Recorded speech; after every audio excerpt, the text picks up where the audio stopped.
Pues bien, continuamos en la primera mesa de opinión de Antioquia y hablemos con nuestros concejales. Hay que hablar con los concejales de nuestra ciudad. Ellos hacen ese control político, pero también proponen y están muy vigilantes de todo lo que ocurre en nuestras diferentes comunas. Y hoy pues tenemos el gusto de invitar al concejal de Medellín, Santiago Narváez. ¿Cómo está usted? Nacho, muy bien. Un saludo a Andrea, José, Mariano, un saludo a todos y a todos los televidentes. Y concejal, a usted le llama mucho la atención el tema de la vivienda. Cuénteme por qué. Nacho, porque es uno de los retos más importantes que tiene Medellín y el área metropolitana. Nosotros hoy en la ciudad tenemos un déficit cuantitativo de 38.000 unidades de vivienda y un déficit cualitativo de casi 190.000 unidades en viviendas. Hagámosle la diferencia a la gente para que no entienda. ¿Qué es 38.000 y qué es? 38.000 es que la ciudad, digamos, para quedar en cero y que todo el mundo tenga una vivienda digna, se necesitan 38.000 nuevas viviendas. Muy bien. Esas 38.000 viviendas de las que usted está haciendo referencia, ¿usted las tiene por estratos? O sea, ¿le está haciendo más falta al 1, al 2, al 3, al 4? No, en general en la ciudad. Muy bien. Eso, digamos, que fueron los datos con que arrancamos en esta administración en el 2024. Sí, señor.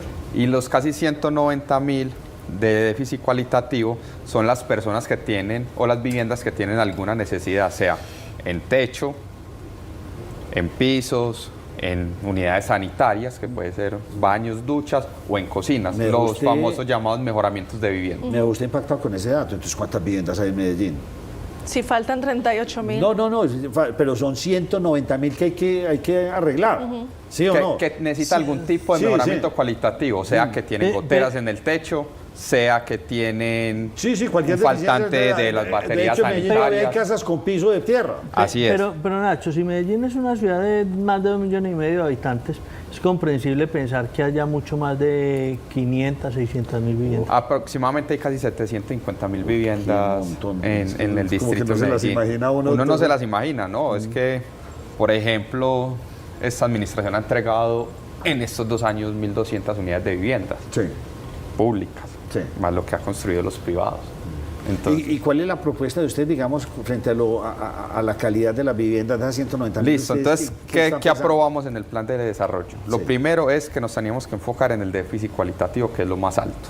Ahí se logró aprobar en el plan de desarrollo generar 15.000 mejoramientos de vivienda, eso nunca lo había tenido la ciudad. Hoy vamos a aproximadamente al 60% de la meta. ¿Eso lo hicieron con una estadística, sondeos? ¿Cómo hicieron? Normalmente ¿Cómo priorizan ustedes cuáles sí, cuáles no? Eso es con un no. Hay unos acuerdos. Las familias que ganan hasta 2 salarios mínimos pueden acceder a un mejoramiento de vivienda.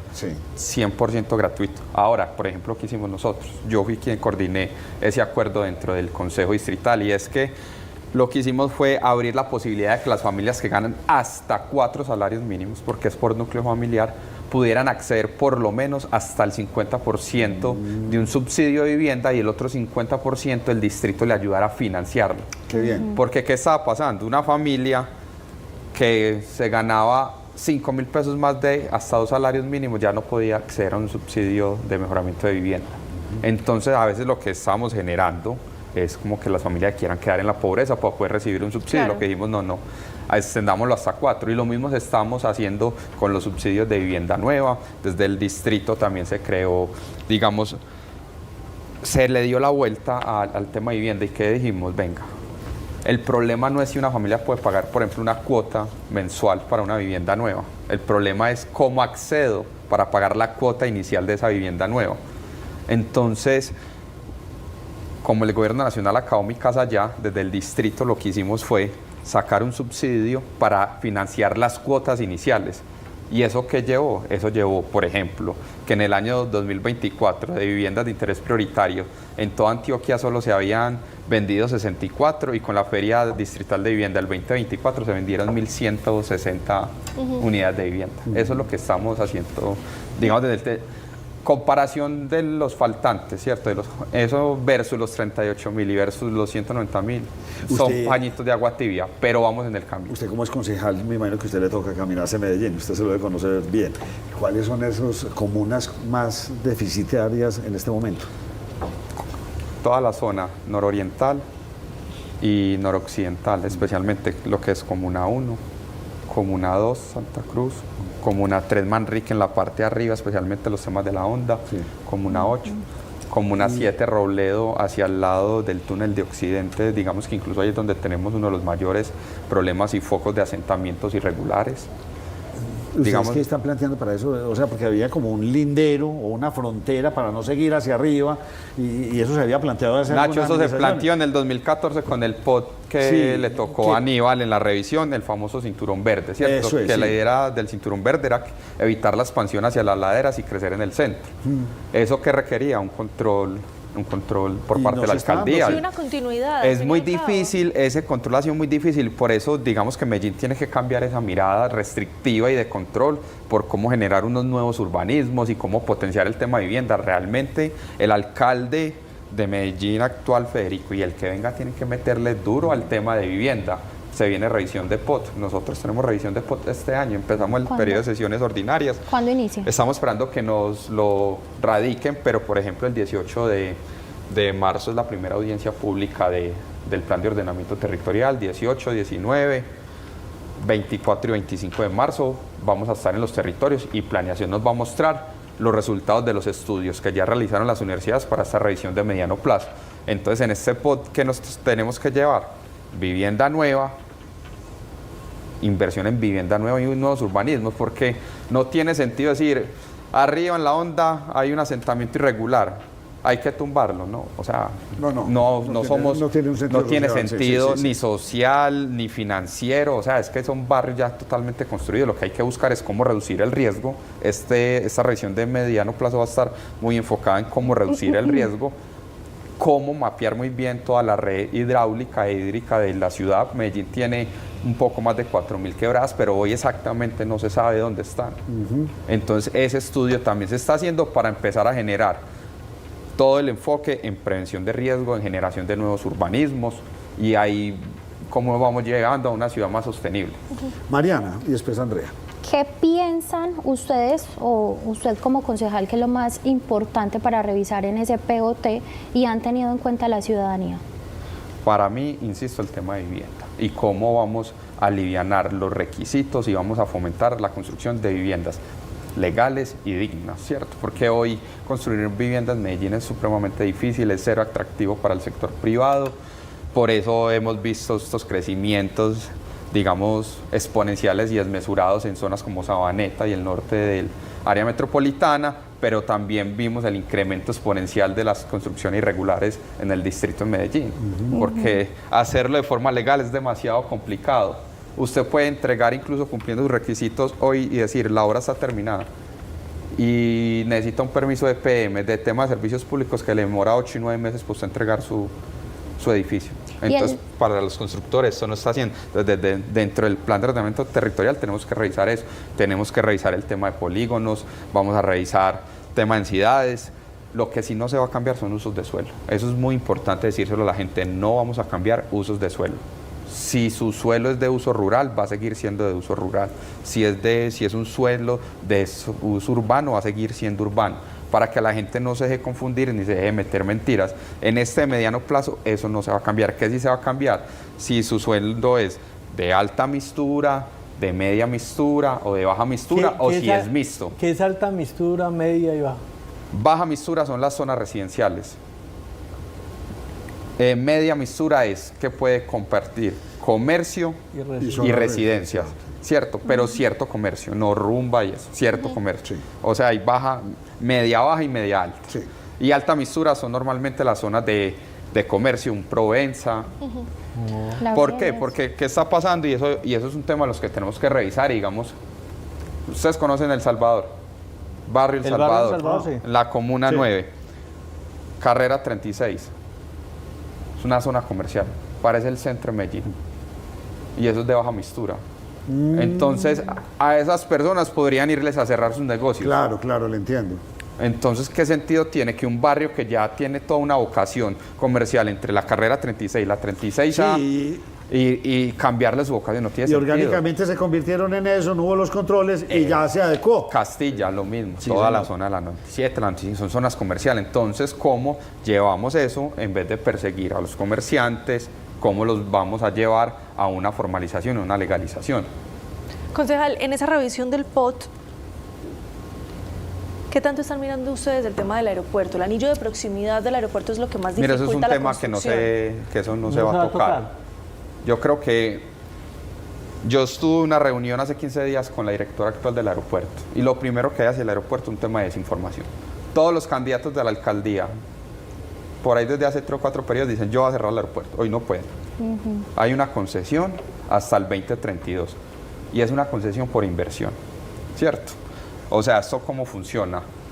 A través del aeropuerto, la Corporación José del Olaya y lo que es la aeronáutica civil lo tienen hasta el 2032 a la empresa que hoy los administra, pues no solo administra eso es un paquete de 7 aeropuertos a nivel nacional y ellos han invertido unos recursos. Hasta que ellos no recuperen su inversión, nosotros no podemos decir si lo vamos a abrir y lo vamos a cerrar. Ahora, ¿qué va a pasar? Casi ese aeropuerto está moviendo 1.4 millones de pasajeros. En el José María Córdoba tiene una capacidad instalada para mover 11 millones de pasajeros y estamos moviendo casi 14 millones de pasajeros. Desde la concesionaria se le está pidiendo tanto a la aeronáutica civil que permita ampliar la planta, digamos, para mí es un pañito de agua tibia, pero lo necesita y es una inversión casi como de 400.000 millones de pesos y lo que va a permitir es que la capacidad del José María Córdoba pase a 17 millones de pasajeros. Las proyecciones muestran que eso nos va a dar para otros 3 o 4 años, porque hoy hay una realidad, hoy no hay segunda pista del José María, hoy no hay compra de predios, o sea, realmente No, para la segunda pista no, es que no hay absolutamente nada. Congelaron, creo que en el 2021 los precios de esos predios, pero nadie compró, nadie ha hecho un avalúo. Entonces, lo que se tenía previsto de comprar esas tierras para el 2028 y tener una segunda pista al 2030, eso no está. Entonces, hoy tomar una decisión de cerrar el Olaya es tomar la decisión de desconectar al Chocó. Pero ¿y revisarlo en el POT es tomar la decisión de cerrar? No. No necesariamente. ¿Por qué lo tiene que revisar? Pero es que nosotros... Por planteamiento de ciudad. El primer enredo, ¿de quién es esa tierra? Es de la nación. De la nación, ni quién es de nosotros. Está en un comodato a 100 años. Sí, entonces entonces hay que entrarlo primero a negociar con el gobierno. Y sin tener una solución a la vista que lo reemplace. Y sin tener una solución, si tú cierras el Olaya, desconectas al Chocó, desconectas al Urabá, desconectas a Córdoba. Sí. O sea, hoy no hay una segunda opción. Y además un tema muy teso en temas de riesgo. Si sacas el Olaya y hay un incendio grave y necesitamos, digamos, manejo de helicópteros para el tema de apagar los incendios, no hay. Sí. O sea, no hay un aeropuerto cerca. Es un mal necesario. La Hasta que no se solucione la base eso. militar que hay ahí del Pedro Justo Berrío, que maneja aproximadamente 15 helicópteros, normalmente, y son helicópteros Ángel, que son los que rescatan soldados especialmente para la zona del Urabá y del Chocó, funcionan y operan ahí, no funcionan arriba en CACOM 5, porque CACOM 5 es de la Fuerza Aérea, esto es del ejército, y si tú cierras ese aeropuerto, tienes que quitar ese helipuerto. A mí me gusta lo que usted está diciendo, aquí estamos en una diatriba muy impresionante, o sea, sí hay una primera necesidad que es ampliar el José María Córdoba, porque ya está colapsado así como el Dorado, ese sería el primer chulo que hay que hacer. Ese segundo chulo va relacionado con la ampliación del túnel de Oriente, para que ya tengamos una conexión mucho más fluida con el aeropuerto, cuando abran el segundo túnel, entonces ya estamos más cerca del aeropuerto. Tercero, primero hay que solucionar el problema con el gobierno. ¿Cuánto vale eso? ¿Que nos va a tocar pagar? ¿Nos lo van a regalar? Y con el gobierno nacional que hay hoy no nos lo van a... No, hoy no nos lo van a hacer. O sea, hoy no nos van a Entonces, permitir se está eso. volviendo muy político, muy de promesas, pero en última instancia pues todavía no. Hay que tenerlo funcionando y esto será después del 2030 que podamos tener otra visión de... O que llegue un gobierno nacional nuevo y que diga, listo, yo voy a dar la plata para la ampliación del Olaya, del José María, y voy a dar la plata para la segunda pista, y eso va a quedar construido al 2030, y en el 2032 les voy a dar esa tierra para que construyan un parque o edificaciones, Claro. y ahí sí la ciudad toma una decisión. Pero hoy... A mí no me va a tocar ver eso, Andrea. Usted sí, espero que... Pero- Espero y que me sentada toque. en este puesto dando esa noticia, usted diga, mire lo que pasó allá en el Olaya. Espero Bueno, que me toque. Qué maravilla. Oiga, Pero hoy, Andrea, no tenemos un gobierno nacional que diga, No. Yo voy a hacer eso, o yo voy a permitir que la concesionaria... Pero entonces ese tema ni invierta. siquiera entra en No, es que En no, nada. no entra en la no, revisión no, del no. POT. nos tienen guardados los equipos electromecánicos para el túnel del Tocho. Ahora ¿Cree para que se van a darnos el meter en esto? No, aeropuerto. men. No dan la Oiga, plata men, para a mí la me cultura. dicen que a usted también le gusta mucho el tema de sostenibilidad. Quiero que me hable de eso. ¿En qué consiste? Nacho, yo vengo trabajando mucho el tema de economía circular en el Consejo, especialmente por lo que pasa con la gestión de los residuos sólidos, las mal llamadas basuras. Tenemos el relleno sanitario La Pradera, está ubicado a 57 kilómetros de Medellín, y hay algo que la gente no se dio cuenta. ¿Usted sabe cuánta plata tuvo que meter el año pasado EPM para sostener una montaña de basura? 177 mil millones de pesos. ¿Y esa plata que le invirtieron? Para sostener lo que se llama el vaso Altair, que es el relleno sanitario, es una montaña en pradera. Sí. ¿Qué es el vaso? Unos huecos que hicieron en diferentes partes donde ahí se depositan las basuras. Obviamente eso tiene una obra de infraestructura para que salgan los líquidos, los gases. Como la administración de Quintero estaban más enfocados en que hacían negocios, la consultora le dijo a varias, vea, hay que construir unos pozos para sacar los lixiviados. Los lixiviados como el agua podrida, sí. ¿cierto? Que con los gases genera presión de poros, o sea, un efecto de olla a presión. Y si usted no hace eso, eso va a explotar, como pasó en Moravia la vez pasada y el incendio. No lo hicieron. ¿Y qué pasó? Se empezó a mover la montaña. Estuvimos a 8 metros de que una montaña de basuras cayera en el río Aburrá. A 8 metros. Se estaba moviendo casi que 1 centímetro diario esa montaña. Entonces, ¿qué tocó llegar a hacer? Hacer pozos para tratar de sostener esa montaña. Y al final, todo costó 177 mil millones de pesos para sostener una montaña literal de basura. Plata perdida. Pues plata no se va a recuperar. Pero de ahí salieron cosas muy importantes, como el relleno sanitario se va a convertir en un parque natural, tecnológico. ¿Por qué? Allá EPM va a montar una planta de biogás. Con la plata nosotros autorizamos una enajenación de las acciones que tenía EPM en uno. O sea, nosotros no la vendimos. Autorizamos a que EPM la vendiera, 2.3 billones se vendió. Parte de esa plata para montar una planta de biogás. ¿Eso qué significa? Que con el gas que se genera en las basuras se va a conectar a la red de gas natural y son más o menos 7.000 metros cúbicos de este gas que permite darle gas casi a 200.000 hogares. ¿7.000 metros cúbicos diarios? Diarios.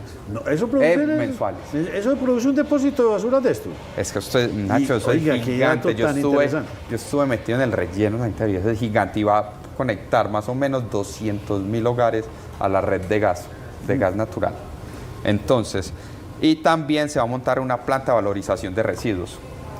¿Esto qué va a permitir? Que podamos vender los residuos. Y para eso, por ejemplo, yo fui el coordinador de ese proyecto para la estación de transferencia, ahí en Caribe, donde queda el Caracol. Listo, eso es un proyecto. Hoy, ¿cómo funcionan varias? Hoy, ¿cómo funciona el modelo? En varias tiene 117 camiones, de los cuales más o menos 107 todos los días están en la calle, a doble jornada. Están en la calle haciendo sus rutas. Y tienen que ir todos los días, 107 camiones, hasta 2 veces al relleno sanitario de La Pradera. Con la estación de transferencia que va a quedar en Caribe, vamos a tener 60 camiones solamente, más o menos. Y van a ser compactadores más pequeños, porque lo que vamos a hacer es, la ruta solo recogen la ciudad y dejan en Caribe. Ahí unas tractomulas más grandes de 27 toneladas son las que van a llevar los residuos a Pradera, pero no solo hacen una estación de transferencia. Eso lo vamos a convertir en una planta de separación y de transformación de residuos. Ahí esa iba mi pregunta. Si estamos reciclando, si estamos... pues ahí va el tema de economía circular. Hacia allá vamos. Es las políticas públicas que la ciudad ha ido convirtiendo. Pero esto, Nacho, aquí nos podemos quedar hablando, no va a cambiar hasta que no cambie el modelo tarifario, que depende del gobierno nacional. ¿Qué quiere decir usted con eso? Explíquenos. Hoy los colombianos pagamos para que una empresa transporte basuras y administre un relleno de basuras. Por eso si cambia pagamos. el modelo, ¿qué pasaría? Ahora los colombianos deberíamos pagar por generar reciclaje, recuperación y transformación y generar una industria a través de eso. ¿Por qué? En varias, incluso para una empresa como en varias, hoy está dando pérdidas. Debido a lo del relleno, el punto de equilibrio se le subió casi a 107.000 pesos, pero la comisión solo le aprobó cobrar una tarifa de 78.000 pesos a precios del año pasado. Entonces, ese faltante, en varias diarios da pérdidas, ese faltante lo tiene que cubrir el municipio, EPM. EPM, sí. Pero lo terminamos cubriendo todos con los impuestos. Entonces tenemos que cambiar ese modelo, porque además, ¿qué pasa? Si usted saca una bolsa de basura más o menos, usted no le cobran de más ni menos. Sí, así es. Pero si usted deja estas luces prendidas, usted siente el totazo. Sí, señor, en la... tiene toda la razón. Entonces, así debería ser el modelo. Entre yo más bolsas de basura, si yo no reciclo, me debería costar mucho más botar basuras que reciclar. Y cambiar la cultura en la gente, y ese es el tema de la economía Oiga, me circular. llama mucho la atención eso, porque es que desde las mismas urbanizaciones deberían hacer ese proceso, ¿sí o no? Todos los edificios, cada apartamento, entregue separado cartones, periódicos, y entregue lo otro que usted piensa que no, pues, que tiene que tener a otra disposición. Pero usted entrega lo uno y lo otro y le va lo mismo. Y vale lo Hombre, mismo. te estoy entregando ya separado todo el cartón esto, para que usted le dé un buen camino, y le estoy entregando esto. ¿Cómo hacer un equilibrio en ese sentido? Y ya hay industrias y ya se genera empleo a través de la economía circular, pero a veces es un tema muy del sector privado, muy suelto, muy suelto. Emprender en economía circular son muy berracos los que hoy emprenden en este tema de gestión de residuos. Y para que uno le quede más berraco, gestionan mejor los residuos en los estratos medios y bajos que en los altos. Porque en los altos, no, ahí está el señor de oficios varios que lo haga por mí. Sí, así es. En cambio, hay compañías, hay una que llama Bote, que lo que está haciendo es cogiendo manzanas en barrios populares y le está enseñando a las señoras y a las personas qué bien. cómo separar los orgánicos. Y le dice, no se los entreguen varias. Yo paso por los orgánicos los lunes.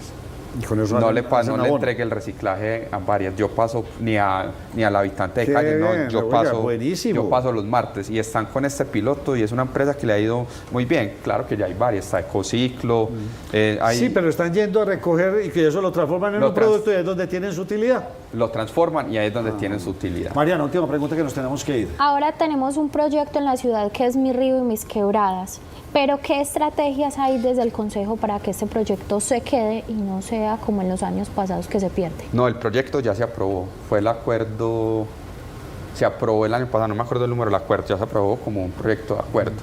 ¿Qué busca ese proyecto de acuerdo? Es como una especie de recuperar lo que se llamó el Instituto Mi Río. Entonces este proyecto este año, por ejemplo, son 196.000 millones de pesos que se van a invertir en recuperar 77 puntos críticos.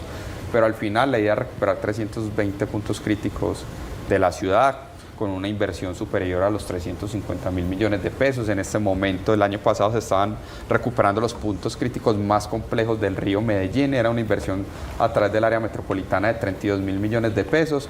Y este año sí se metieron 40.000 millones de pesos más también a través del área metropolitana para intervenir 10 puntos críticos que ya se empezaron, digamos, a intervenir. Y desde el DAGRE, digamos que se están haciendo obras de mitigación en los barrios, y el POT va a estar muy enfocado en todo el tema de gestión de riesgo, porque ahí se va a estar yendo mucha plata. Yo incluso metí una enmienda en el presupuesto pidiendo más plata para el DAGRE, no me aprobaron, pedí 30.000 millones de más, pero solo me aprobaron 11.000, pero se dio la pelea, ¿cierto? Pero se dio la pelea para obras de mitigación, porque estas obras son muy costosas. ¿Y qué es una obra de mitigación? Se está vendiendo una montaña o se sale una quebrada y usted no sabe si eso vale o 100 millones o 1.000, porque usted va y dice, no, eso vale 200 y se encuentra ya un mundo. Claro. Entonces, en eso estamos. Óigame, es que definitivamente nuestra ciudad sí está a espaldas a los ríos. Qué bueno uno tener más, como el Parque La Presidenta, donde está esa quebrada, que uno ahí se conecta con la naturaleza, el ruidito del río. Que pensar que el río Medellín lo tengamos tan de espaldas, la Iguaná, que es una quebrada, un río grande, siempre de espaldas, lamentable, debe ser por la cantidad de agua que tenemos en nuestra ciudad. Ojalá que con el tiempo nuestros senderos queden al lado del río Medellín, descansaderos, caminaderos, todo esto tiene que pasar. Hacia allá es donde quisiéramos llevar la ciudad en temas de sostenibilidad. Y respecto a esto, ¿dónde queda el Instituto Mi Río? Sí. Sí, Que que queda- está totalmente abandonado. Que está totalmente abandonado y queda sobre el río Medellín. Eso se va a recuperar con el área metropolitana y se va a convertir en un tema de aula ambiental. Ah, qué bien. Oiga, concejal, qué tan interesante esta charla con usted. Vuelva, lo invito para que sigamos desarrollando Invíteme, todos estos Nacho. temas, ¿sí o no? A mí me Está- gusta estudiar, Sí, ser juicioso. Eso me estoy dando cuenta. Él es el concejal de la ciudad de Medellín, Santiago Narváez. Buena charla, lo volveremos a invitar porque me gustó mucho conocer un poco más de nuestra ciudad y hacia dónde estamos yendo. Eso de la economía circular lo felicito, me encanta. Y se tiene que ser cultural. Recuerdo, usted, no, a usted le tocó, sí, a usted le tocó, usted tampoco está tan chiquita. ¿Qué será? Por allá no sé si creo que fue en la administración de Luis Pérez o algo así, a uno le entregaban bolsas verdes, negras, o sea, para que uno desde la casa empacara todo separado. Y eso fue una O sea, política que se cayó. Por tiempo, pero el tema se ha avanzado mucho y sé que por tiempo no podemos hablar, pero en alguna otra ocasión me invita y conversamos. Yo incluso hice mi tesis de maestría, me gradué en abril en una maestría en sostenibilidad y mi tesis fue de cuál debería ser el modelo de gobernanza de Medellín para poder aplicar correctamente la economía circular.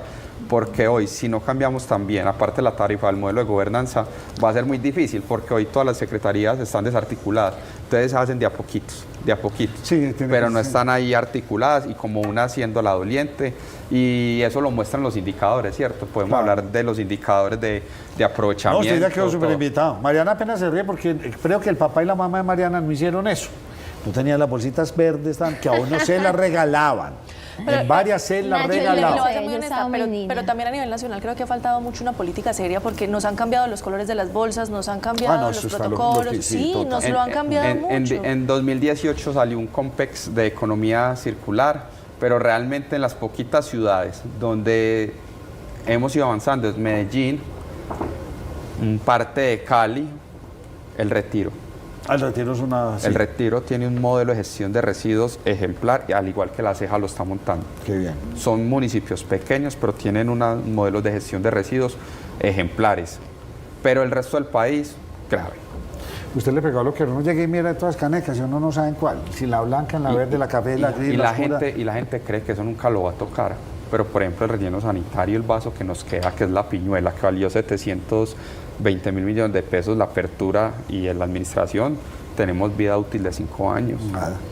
Y el relleno más cercano que hoy tenemos es el de Cali, Uy, uy, uy. donde ¿Te imaginas dónde son los tengamos que costos? llevar a Cali nos vale 1.000 millones de pesos diarios más Sí. llevar la basura allá. Y Cali obviamente es un relleno de contingencia, ellos no van a permitir que se Que venga, como le pasó al de Medellín, que empezaron a llegar de Así otras es. partes del Y- país, que los y saturaron. nadie hoy en día quiere tener un relleno sanitario en su municipio. Claro, Total, no, eso es obvio. un prestado. O sea, vaya, consiga pues un predio, pues usted pone un relleno sanitario. Pues concejal, gracias por habernos acompañado. A usted, Nacho, Andrea, José y Mariana, gracias por la invitación. Breve pausa y volvemos con ustedes.